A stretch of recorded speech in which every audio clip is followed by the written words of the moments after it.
Hey, what's up, everybody? Welcome to the Nihilo podcast. My name's Eddie. I'm your host. Glad to be joining you. Today, I have a special guest, Dr. Austin Lake. Austin, man, thanks for jumping on with us. Yeah, man, I appreciate you being so persistent. I had a couple flops in my end with not answering emails, and so I appreciate your persistence. Totally. No, I get it, man. You're a busy guy, and you do a lot of awesome work online. And I saw you just on Instagram pop up through the feed months ago and saw somebody with holistic functional medicine from a doctor's perspective and legitimately educated perspective, but also someone who's not afraid to be overtly Christian, practice their faith online. And I love that mesh. What do you think it is about, like, I don't know, the landscape of this space, why there's not so many folks that are as open and honest about their faith in your world? Well, that's a good question. I think the first thought that comes to my mind is that for some reason we try to separate science and God. And for me, the more I got into healthcare and academic studies, the more I realized is like it's really hard to not see a creator, and it's really hard to not see intentional design. And so I think the more that I got into it, just the more that it strengthened my faith, and it strengthened that perspective. But like many 20-year-olds going through college and all that, it's like, I grew up in a Christian household. I kind of have that typical American story, but that faith wasn't always mine. I was definitely kind of it was more of a resume builder, I think, looking back. And so it really was a way that I feel like God kind of intervened in my life and just showed me his glory. And I think the reason that a lot of academics or people in the medical community don't see this is that they're told not to. Like they kind of create this idea that if you do think in these ways, or you are a Christian, that you're kind of uneducated and kind of ignorant and stupid. Right.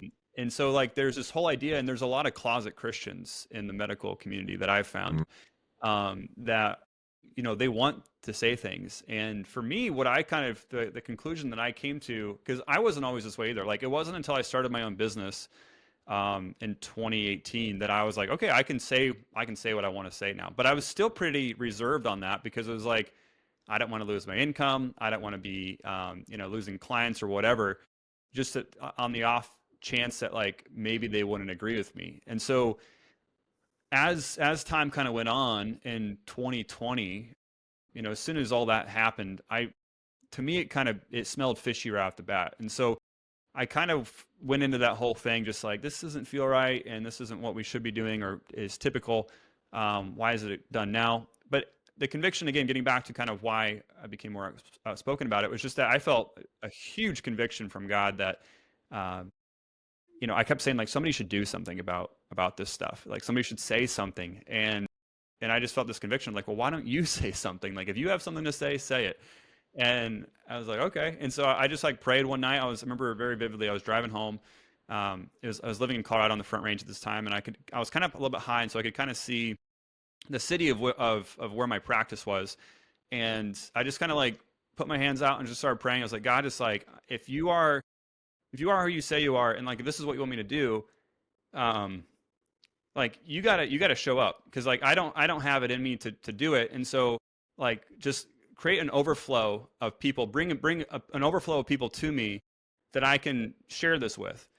And, lo and behold, it was one of those deals that it was like a match was lit, like my social media blew up, and everything changed, from that That's point awesome. on. And so it just goes to show, I think for me, it was just like, I didn't have a choice but to say something, is kind of how it felt. And I don't know if I think everyone's on their own journey with that, and not everyone kind of is there yet, but I think more and more people are getting there, and that's what's encouraging me.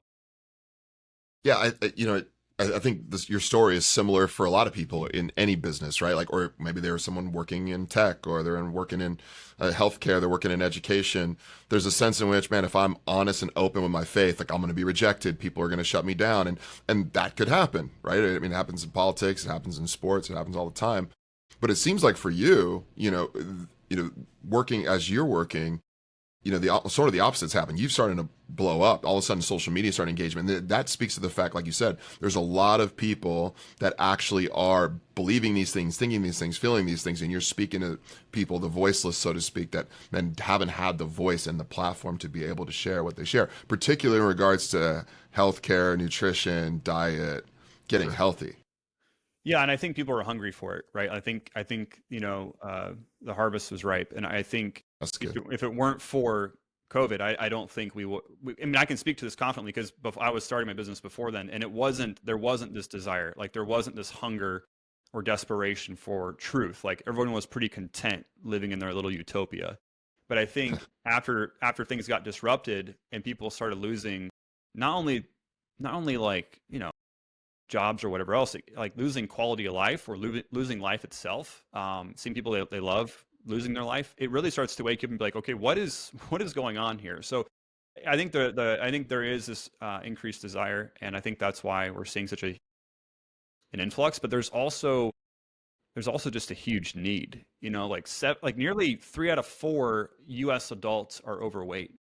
Like that's like 73, almost like 74% are overweight, and 42 are experiencing metabolic syndrome where they're having, obesity or type 2 diabetes or, whatever, like insulin resistance. Like they're experiencing this exaggerated form of just being overweight. So we know it's not just like a fluffy issue. It's like there's a metabolic disease happening, and I think that just creates a lot of frustration and motivation to figure things out. Yeah, the COVID provided such a wake-up call in so many ways, but obviously COVID was specifically related to health.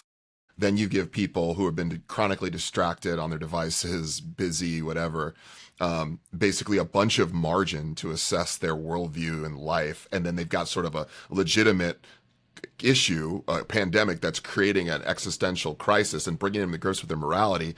They're starting to sort of maybe be forced to look at their own mortality.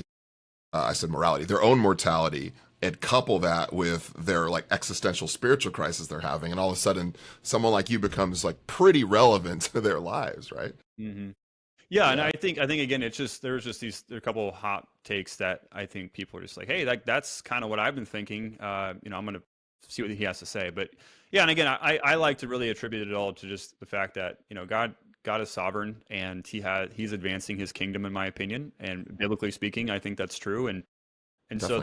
there are going to be people that get to be a part of that ongoing advancement, and there's going to be people who are left behind, not in like in my opinion, like the rapture sense of the word, like back in the 90s or whatever, but even more in the sense of just being a part of what God's doing now. And I think that's what Christians, we have this mentality, and it just, at least in my opinion, I think a lot of Christians have a mentality of, it's all going to burn. Like, why does it even matter? Like, it might as well just like get to the end and, have somebody rescue me off the rooftop, and I'll just say, peace out. Like, I think that's like a mentality that I had for a while when I was younger. It's just like, well, I don't really need to care about this stuff. It's all materialistic anyway. So might as well just, just kind of have this, piety mentality about life and just kind of never really advance anything. And I think Christians need to do the opposite. And this is where I think it comes into people's actual day-to-day lives and how it's affecting our health. Because if you have this kind of just passive go with the flow mentality, when God's calling us to be his hands and feet, like those are two different ends of the spectrum, right? And so what really is in between, in my opinion, is a wedge of deception that separates the two groups of people, to where the people on the passive side just start to become we become passive. Like, we're not doing anything. We're not advancing anything. We kind of just do what everyone else tells us to do. That's what our government tells us, what our doctor tells us, whatever. And that leads to a worsening and a destruction of our health, amongst other things. Absolutely. Well, you are, like I mentioned, I'm moved by your content, because so much of this podcast, so much of my heart is, I'm a former NFL player. I'm a pastor of a church. I preach every week. I have an unusual connection and merge with, athletics, certainly, but also have a really fascinating interest in diet, health, nutrition. Certainly not a doctor, not educated in any way. I am a literally weekend warrior when it comes to this stuff, which is why someone like you is so helpful for me. But I am a pastor, and I can't help but see the spiritual connection between the physical world. And so, I want to state something to you, and I want you to just poke and prod at it as you see fit. So there's something called dualism that exists, where we have this sort of this low grade dualism where we separate the physical world from the spiritual world. I can't help but see as a pastor God's fingerprint and design on humanity. And as he creates us in Genesis chapters 1 and 2, we see this like beautiful creation, God interconnected in a relationship, copacetic with humanity, copacetic with his own creation. And then I see sin kind of come into the world in Genesis chapter 3, and I see this fracture take place, not just between God and man, but also between humanity and creation. Like there's a fractured, broken nature. And so I'm seeing like fingerprints, echoes of what God was intending to do with creation. And I'm seeing us sort of become separated from that. And the way it sort of practically shows itself is, certainly death. The wages of sin is death, but also disease and brokenness. And then also things like greed, capitalism, economics, and seeing how people are financially motivated in the healthcare space. I'm seeing that sort of broken nature. And I think that, this is my sort of guess, hypothesis, as I would ascertain from like this kingdom of God narrative, God trying to work all things to himself. I'm seeing that God actually designed us not just to be, spirit over here, health over here, get a six-pack abs and, whatever, but also that God actually designed us to steward our bodies in such a way that we would, live as long as we possibly can in a broken world, with longevity and well-being and performance and community. Do you think that's like a reasonable way to look at it from your perspective as someone who's a Christian, but also someone who's a healthcare professional? Yeah, absolutely. Because neglecting your body is a sin. Obsessing over your body is also a sin. I think, in the middle is God's grace and mercy to make up the difference. And I think if we make so much about wellness rituals and become ritualistic, we're making idols out of that stuff pretty quick. Same as if we're making idols out of ice cream, or Yeah, laziness or whatever. sure. And I think that's why this concept of daily bread is so important, because as a Christian, you cannot go a day without sustenance from our Maker. Not just in the sense of nutrition, but like spiritual nutrition, right? And I think if we don't have that the Holy Spirit to allow us to be able to have wisdom and walk through that, to make good decisions and see why we're doing what we're doing. Because as I talk to a lot of my clients, one of the first questions I ask a prospective client is like, why do you want to be healthy? And it's like, people kind of like give me a look when I ask them that question. It's like, well, why would I not want to be healthy? And it's like, well, that's a good question. But if it's to like fit in a dress for a wedding, or if it's just to look good on the beach or whatever, like that is not enough for me to want to work with somebody, because I know that their heart That's is what awesome. matters more than anything else. Like as a healthcare provider, that's one thing. Like I want to help people become as healthy as possible. But as a Christian, as a brother in Christ, I want to see people saved. I want to see people strengthened. I want to see people encouraged and advance God's kingdom in that way. And so That's the health awesome. is just an aspect of it. And again, it's taken me some time to kind of see it this way. And I don't always see Mm. this perfectly, by the way. This is something Yeah, I struggle with sometimes, sure. because there's the stressors of life. There's financial needs. There's things that you have to do. But I think at the root of all of it, it has to come from a position of why are we all here, and like what are we trying to do? So you're saying that advancing God's kingdom and being his hands and feet like that. Yeah, having longevity and having more years. Like God knows the number of our days, but we don't want to like shorten those numbers on purpose. We don't want to we don't want to take time off of that when he's like, no, you were set for 85, man, and you blew it at 47. Like, that's just something that I think, that's like a stupid statement, because he obviously knew that we are going to blow it at 47. But you know what I mean? Like Yeah, that's the whole right, of point. So course. yeah. I like that. Yeah, it's, yes, to live as Christ, to die as gain, but why put your foot on the gas and rush that? You know what I mean? And Right. one of the common pushbacks I get as a pastor is stomach meant for man, or man, or is food meant for stomach, or stomach meant for food? And, I just want to be out there and making disciples, man. I can't be worried about, you know, my diet. And so I guess my common pushback is like, okay, well, if you live longer, you can make more disciples, like there's more opportunity, right? So Why die of chronic disease, which turns into something else? Obviously, God can do whatever he wants. God can call you to go to the Middle East and get beheaded for Jesus. Sure, that takes precedent. But if he's not doing that, then why rush yourself to the grave early, shortening your well-being and shortening your performance and shortening your longevity? Like, why do that on purpose? So, Well, and I think yeah, and just to comment on that real quick. I think sure. at least again what I've observed is that, I mean, I've talked to thousands of people in the last few years, and the common thing that I hear is that, I've done everything I can to solve this, and I guess there's just nothing else I can do to solve this problem.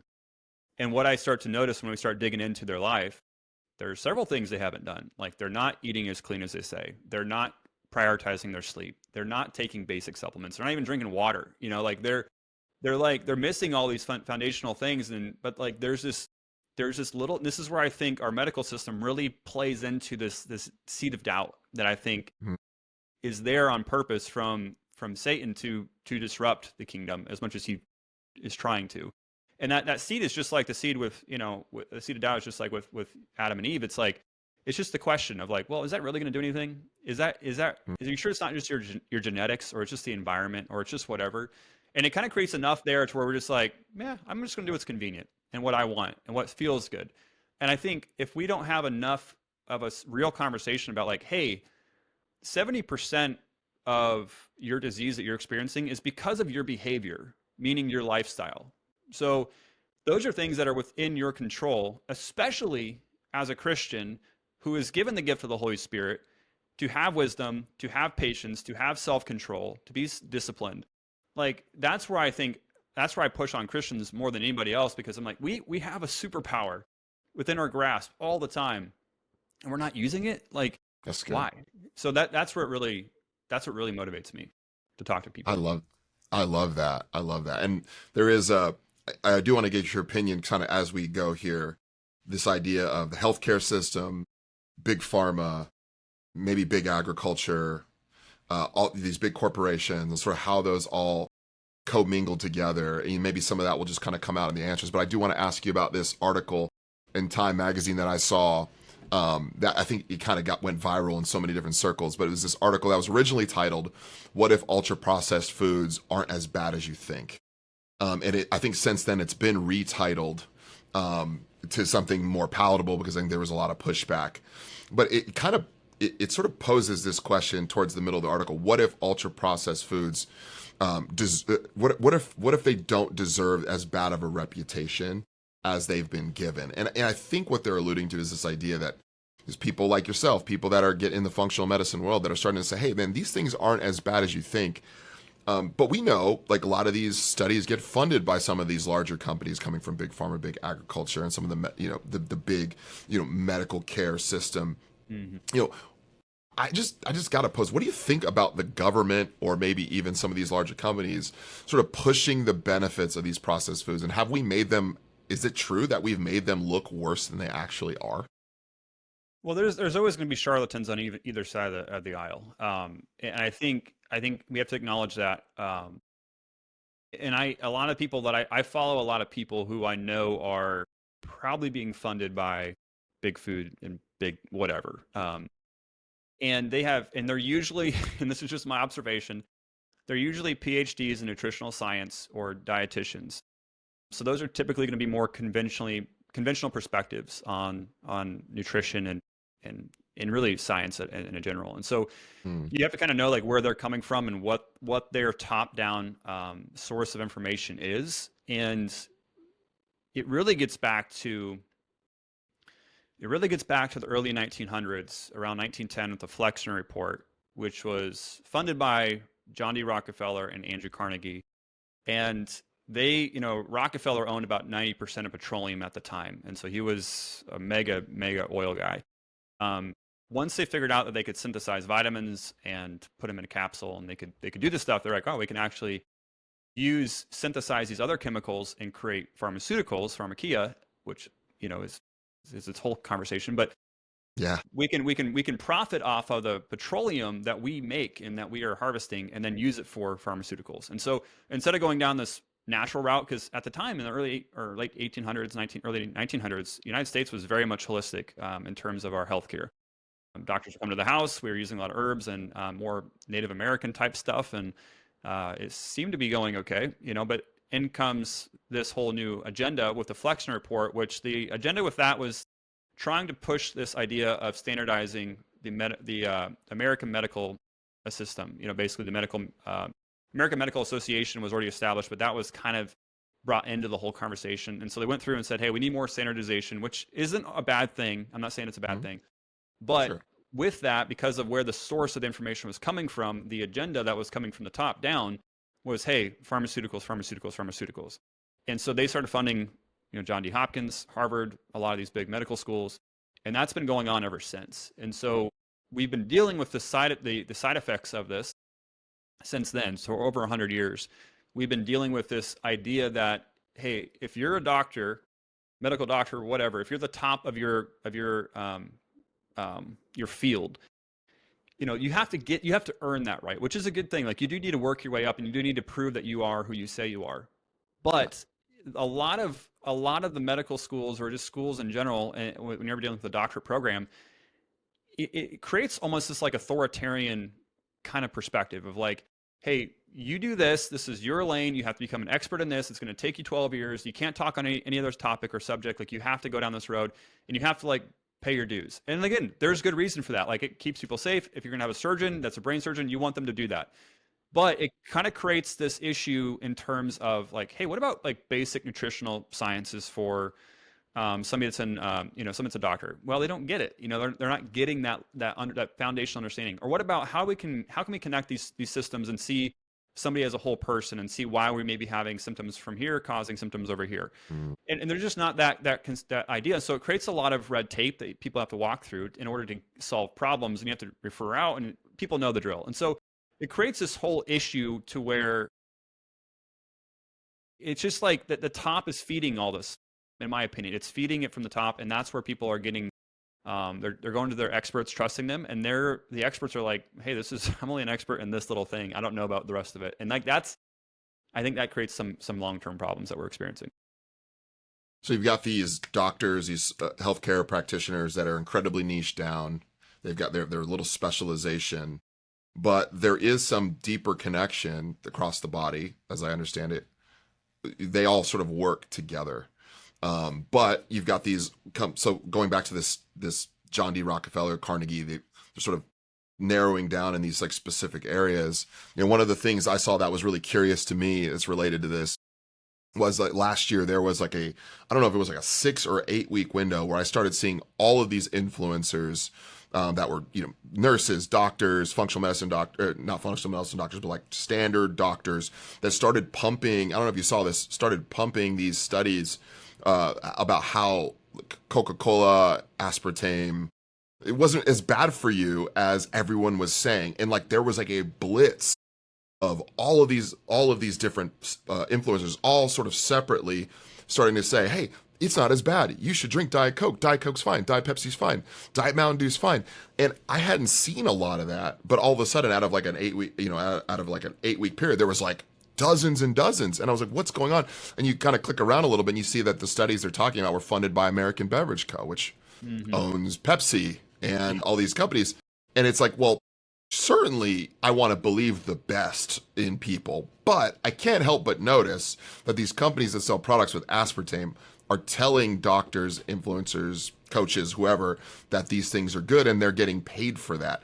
What do you make of that? And like, did you notice that? Is that something you saw, and have you seen that before out of others?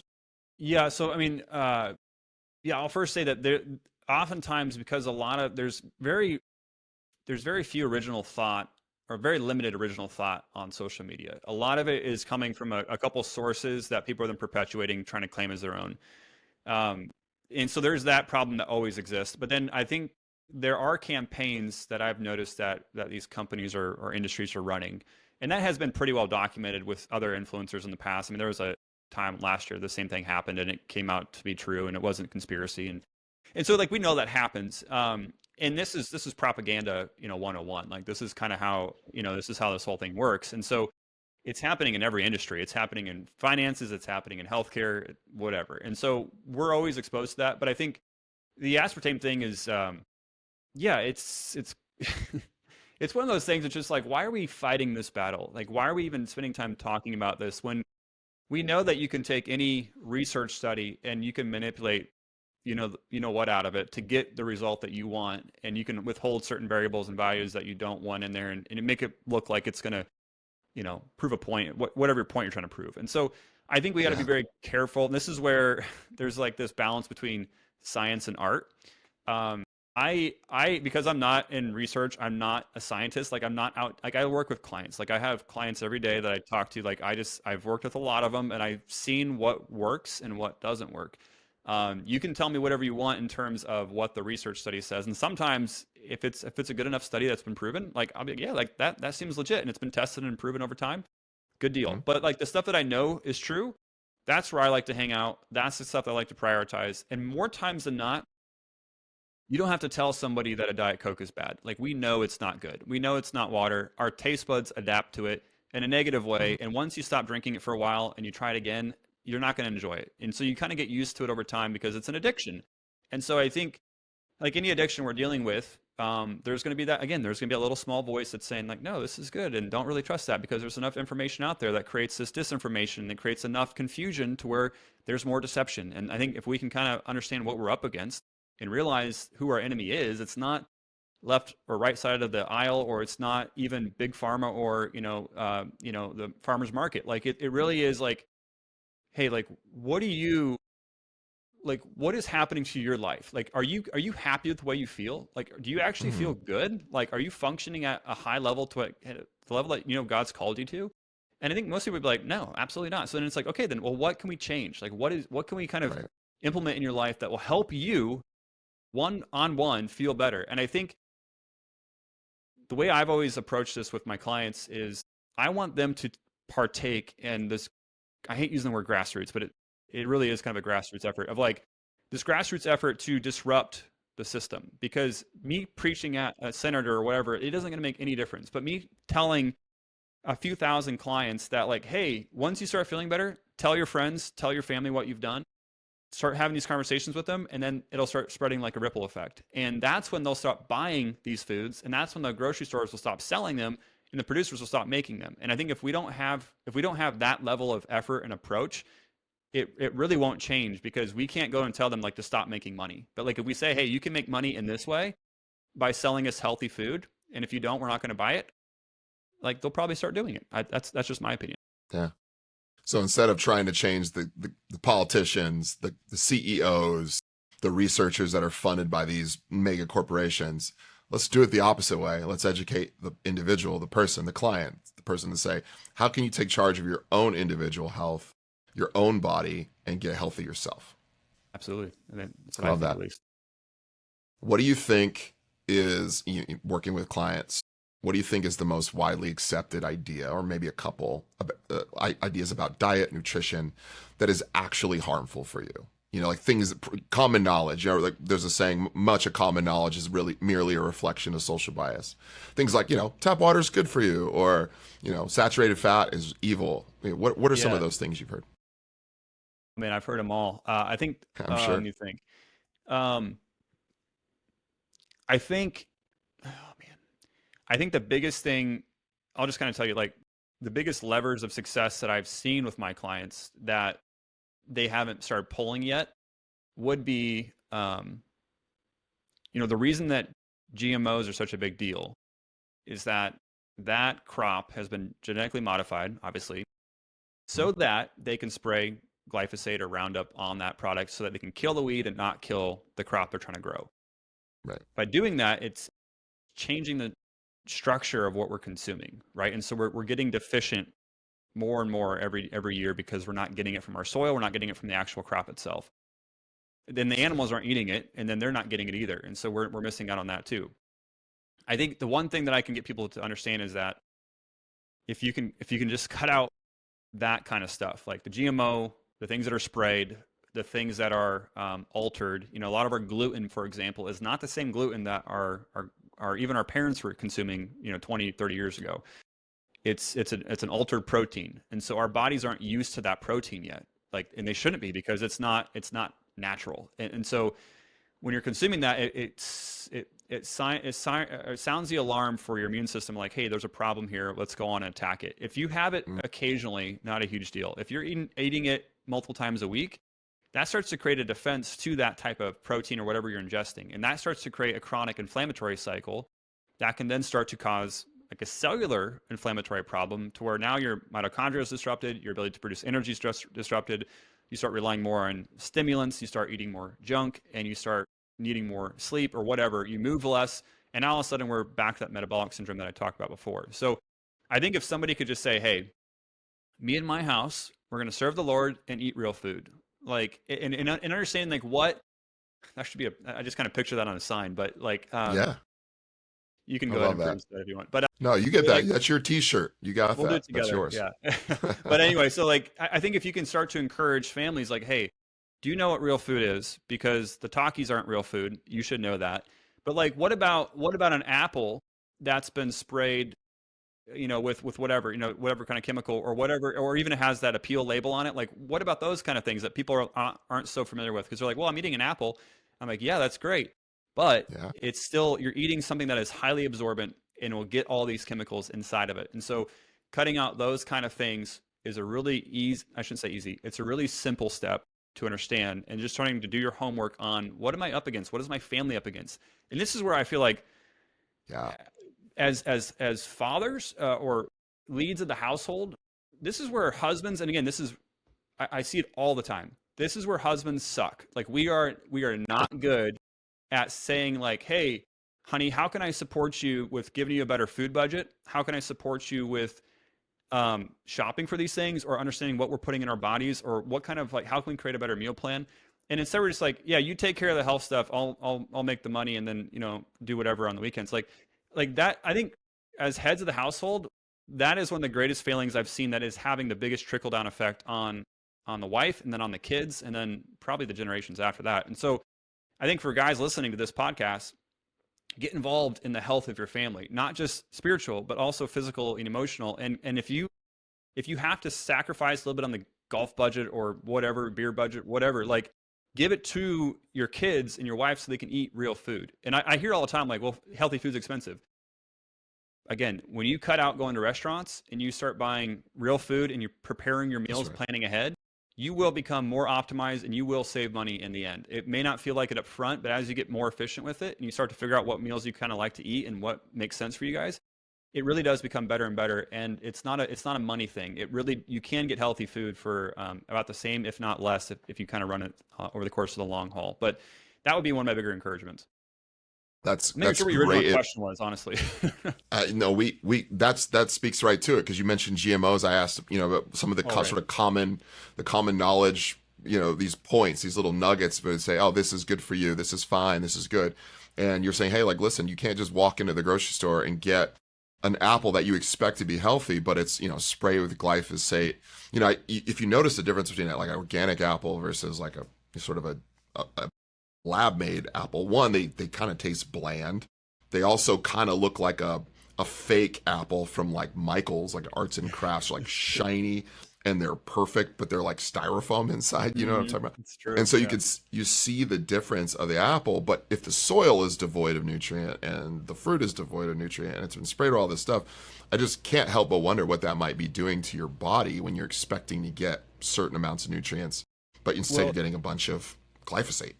yeah, and so I mean, so that, like, an apple is kind of like, people. I know people are gonna be like, well, an apple's an apple, and it's better for somebody to eat an apple than a bag of Takis, and I 100% agree with that. Yeah. Yeah. But I guess the point I'm trying to make, though, is if you could hone in on that topic of what is being sprayed, what is being altered, focus on that first, and then from there you can kind of get more narrowed down to some more specifics, because um, this is where I walk my clients through a diagnostic process. So I'm going to try to explain what I'm talking about here without assuming you know what Yeah. I'm talking about. Yeah. If you're dealing with an autoimmune disorder, or it's a recent diagnosis, autoimmunity is like skyrocketing like crazy, especially for women, but men as well. And in children, it's happening sooner and sooner with like type 1 diabetes, things of that nature. Wow. And And again, if you are consuming a foreign substance and you're starting to break down your intestinal barrier that would protect you from that due to stress, maybe you're taking a bunch of aspirin or Tylenol, maybe you're drinking soda, or you have a low stomach acid where you can't break down nutrition very well. You start creating this microbiome that is more imbalanced, right? And so that starts to create a bit of a breakdown in your intestinal lining, which is leaky gut is what people call it. People are more familiar with that now. But what happens is like now you break down your gut lining that's otherwise supposed to be protecting you. It's the border wall between you and your insides. Like if you imagine you have a big tube going from your mouth to your butt, that's kind of what your intestinal lining does. Is it's trying to protect you from the outside world, even though it's on the inside.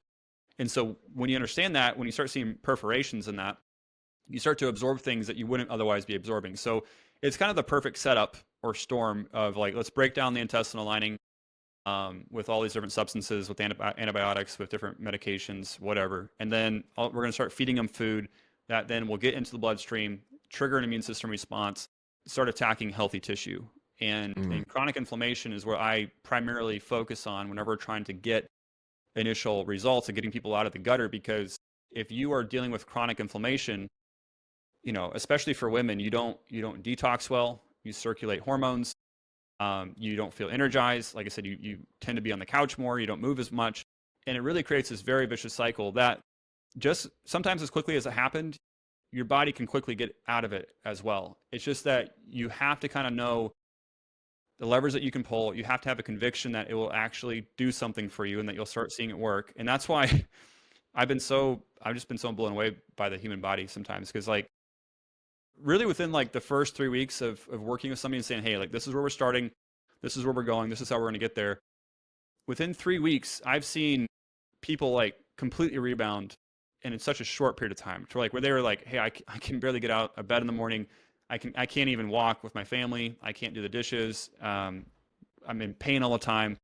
Can't lose any weight. Like all those things start to change within that short period of time. And so what I always tell them is that, God created our bodies to heal. Like, and as Christians, again, this is a topic I don't want to get going on a rabbit hole on, but we're always asking for the instantaneous miracle when we're missing the miracle that happens every single day that we're alive. Like literally, like our body heals itself. Like you cut your hand, it heals. Like you eat something and it takes something from it, and it ejects something that it doesn't want. Like it's one of those crazy things that I think like our bodies are just so amazingly created by God, and we can't miss that miracle. And I think we want things immediately all the time, and we don't want to put any kind of effort into it. And I think that's where, as a Christian, it's like when I see people at church, and I think, and I don't always know their story, so I have to be careful not to be too judgmental. But a lot of people that I've known that were going through a similar process, they're asking for the miracle, and I feel like God is sitting there being like, hey, like I've given you this and this and this to like implement and to trust and to follow and to do, but you're missing the blessing of actually walking through it and growing closer to me in the process. Like that's what I think is a lot of our pain and suffering can be about, is it should draw us closer to him. And so anyway, I think that's what I think a lot of us are missing, is we just don't have that perspective. We don't understand kind of what our body is capable of. And I just think God has so much more for us than just a 6-pack of abs, or even just like being able to go to the gym or whatever. Like there's so much more to it than that. Yeah, of course there is, right? And yeah, that's the other side of the ship you talked about. There's that vanity piece of I'm becoming self-infatuated.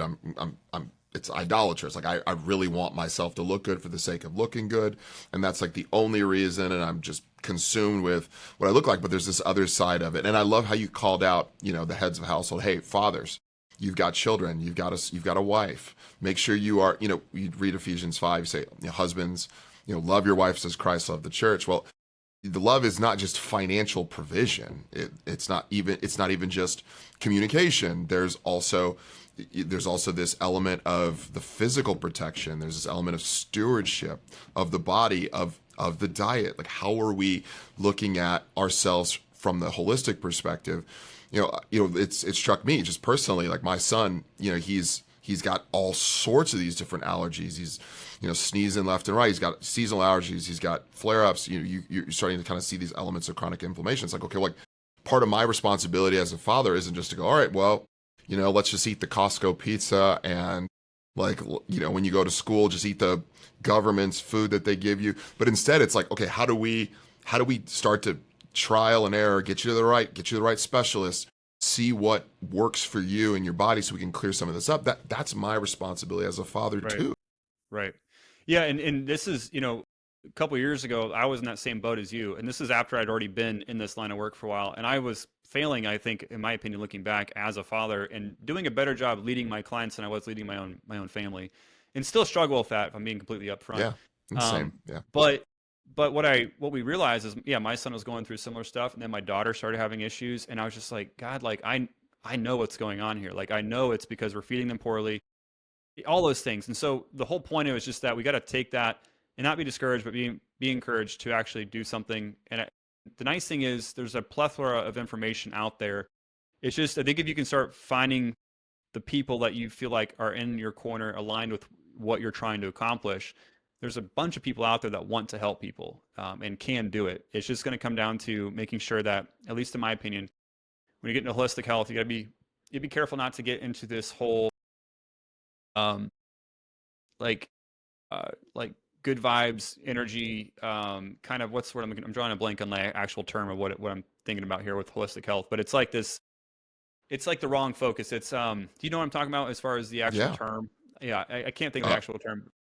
Good. Well, are you thinking like energy healings, like the sort of panentheistic view Yeah, of that's we're more all it. sort Yeah. avatarism?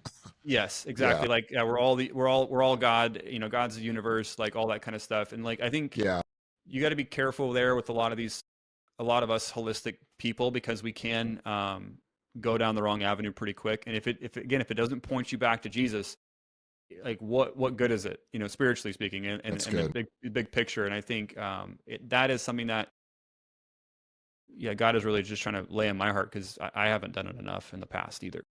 Of course, of course. Well, going along these lines, I think there's so many connections here. But last month you put out a video talking about how pursuing good health is not just about ignorance. It's not just an ignorance issue, but it's a spiritual issue. There's a spiritual component to pursuing good health. Why do you think that that's the case? Yeah, well, it's this topic of ignorance versus iniquities is kind of how I've always said it. And I think I got it from somebody else, so it's not my original idea. But the whole idea is that, that we can be led by ignorance, and that by itself is not an excuse. Like, God says we are destroyed for our lack of knowledge, and there's tons of That's right. verses talking about deception and all that. And so we can't blame it on our lack of knowledge. We have to figure it out and learn and grow in wisdom. But once, this is something else. This is probably something else you're asking about. Like, what's the one thing that is harming people? This is probably the second thing. It's people tell me all the time, like, I know what I'm supposed to do, I'm just not doing it. And for me, I'm just like, well, why not? Like what's missing there? And that's more a matter, at least from my understanding, a matter of iniquity, to where it's like we do Yeah, things knowing that they're not good for us, but we do them anyway.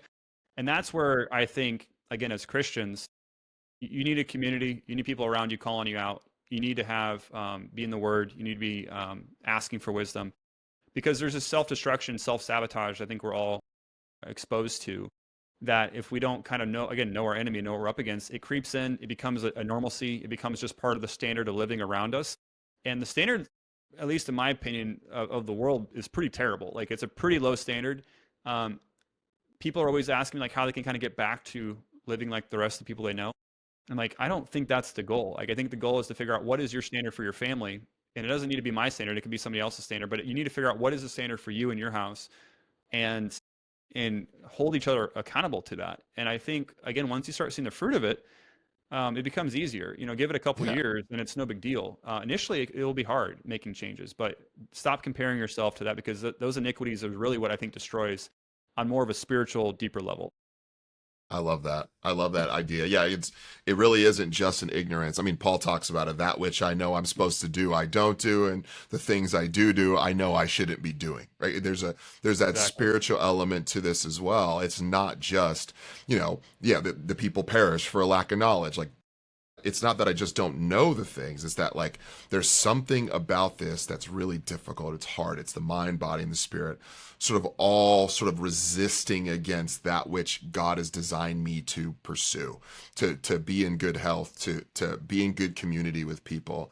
I love the point you made about finding accountability because obviously I think for a Christian, we kind of understand, okay, we're taught about it in church. We read about it in the Bible. I need people around me so I can avoid sin, right? Like, but you also kind of need people around you to make good, healthy deposits of wisdom into your life so that over time we become the sort of person that makes wise decisions. It's not just a spiritual aspect. It's also a wisdom aspect. And it's also like best practices and learning the right things so I can make the right decisions. Does that seem like that vibes with what you're talking about?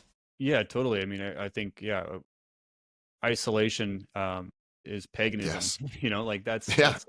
that's kind of the definition. And we want to be, yeah, we want to be corporately together, worship together and as a household together on our decisions and what we're doing and kind of the direction we're going.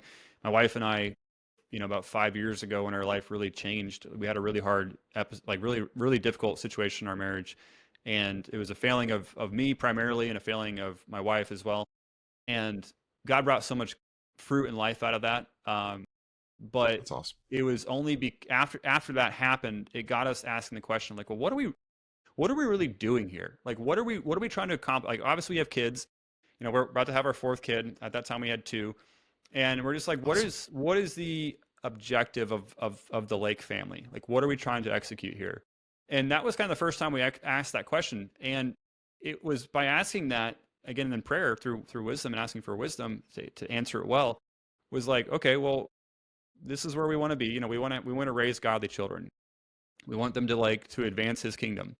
Like, Yes. we are here for them. Like, and they're going to be here for us one day too. Like when we need them, and they're already giving back to us in amazing ways. But like we Wonderful. want to take this is our first mission field right here. So how can we take this and witness to them well, and then start to extend beyond that? And I think it gave us some clarity in a couple of different categories of what we were trying to accomplish with our day to day too, like very practically.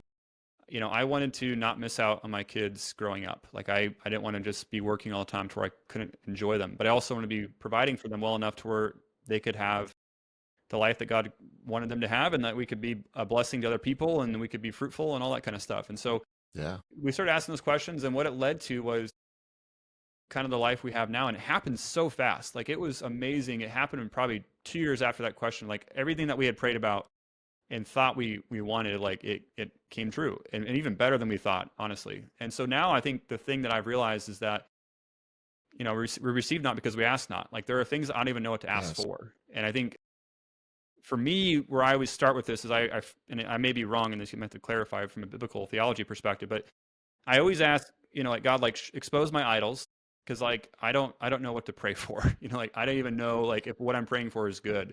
And then the second thing I ask is like, grant me the wisdom to know. And I think It's good. in doing that, it's given me such clarity whenever I get in sticky situations. I'm just like, I don't know what to do here. God seems to like really shine a light on what direction I need to go and makes it pretty clear. Whether I see it or not, like he makes it happen sometimes. He just like shoves me through the door. But I Yes. think the whole point is just that we don't often like sit down and even ask these kind of questions or pray about these kind of things. We kind of just exist, and we're not. Again, I think we lack intentionality with health, with our spiritual Right. life, with our children, with our family, all that kind of stuff. So that's Yeah. that's my take. That's great. And that's what we want for. I mean, that's why this podcast exists is, I think maybe why you do a lot of the work you do is that we want people to have tools in their tool belt to be able to begin the conversations, educate themselves, to be able to make the best decisions for themselves. And so I think what you're geared to do is help people do this. And so with that being said, like, let's see if we can the next couple minutes just help people. So let's say there is somebody who's a Christian and they're like, okay, yes, you got me. I'm off the food pyramid. I want to find the right practitioner to help me do the work that you're talking about. What if they're looking for a holistic doctor, a holistic provider? What are some of the warnings to consider before deciding what type of doctor to work with? What are Well, some I things think we can avoid? yeah, I think if somebody is starting to tell you like this is your only option and it's something that to do with the pharmaceutical industry, like as the only option or a surgery, that usually you'd want to get a second opinion on that. In my experience, that just isn't always the case. Sometimes it can be, but not always. Yeah. Now, the way that people use me, because I'm not acting as a primary care for anybody, I act as like a consultant for all my clients. Like they're not patients, they're clients. They're coming to me because they want my help, which I love. Like that's what I want is I want proactive clients. But the way that they use me is that they'll have a primary care physician that does all their basic stuff, does all their screenings, does all their whatever, lab testing, or not sometimes. And so they'll be like, okay, yeah, I have you. My insurance approves you. I can go to you if I need to. Good to have. Nice to know. And then what a lot of people do is they'll find like an alternative practitioner, somebody that they really like, that they align with, that can provide them a different perspective.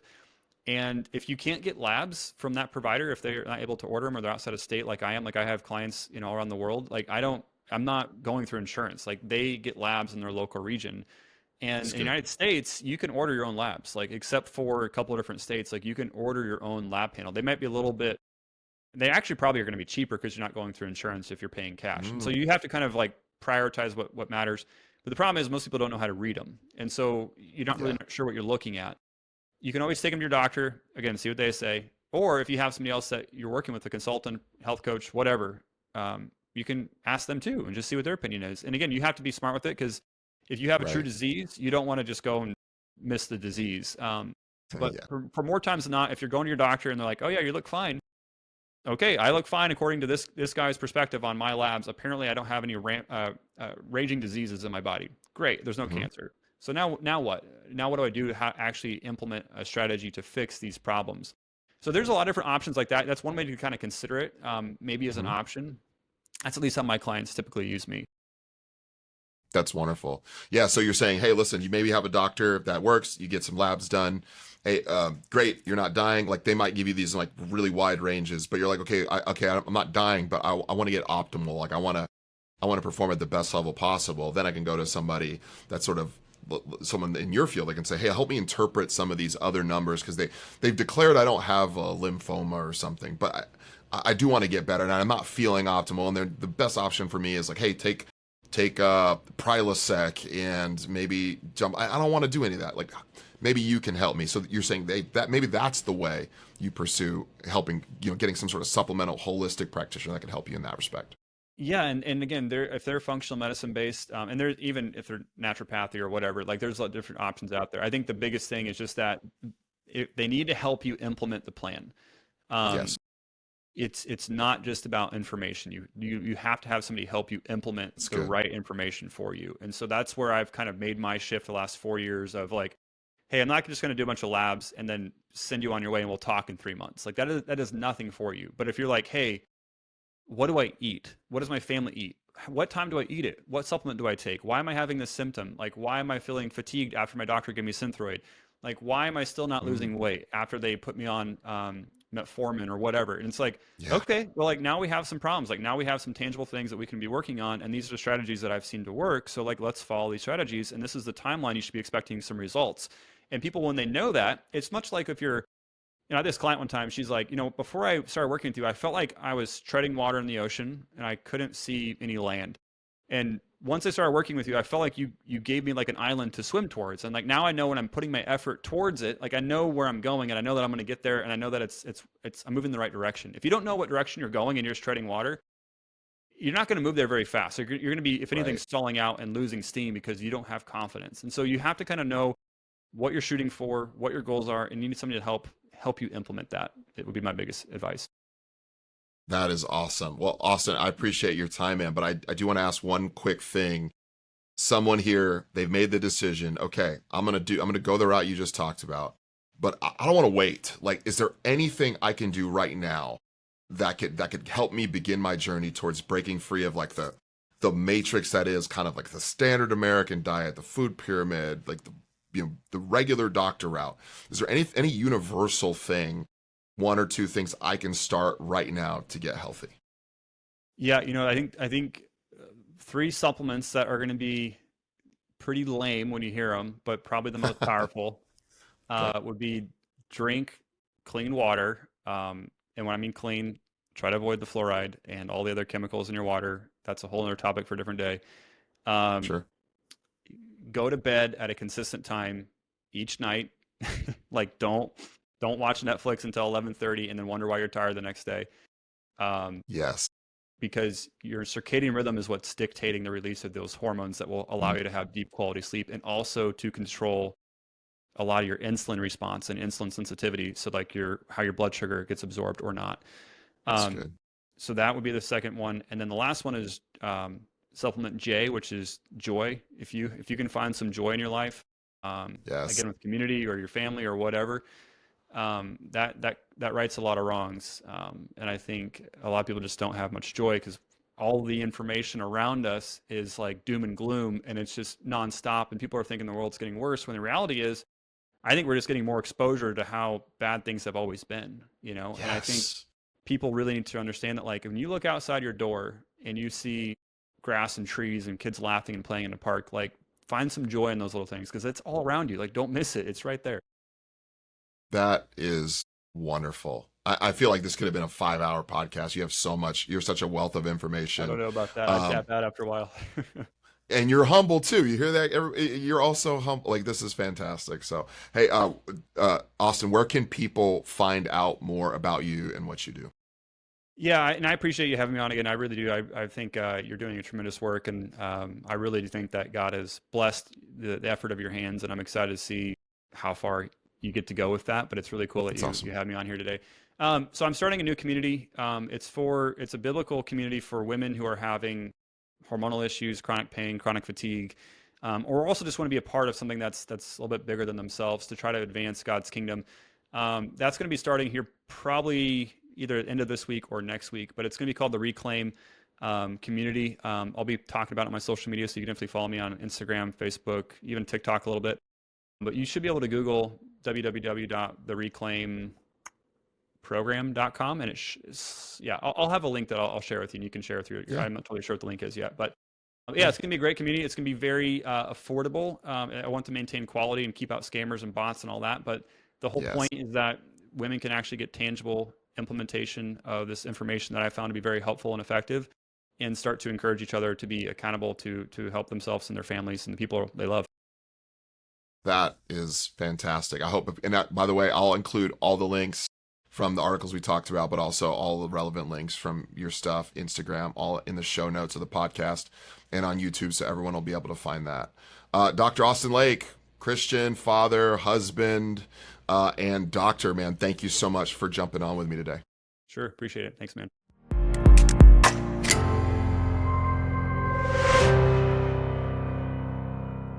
One more thing.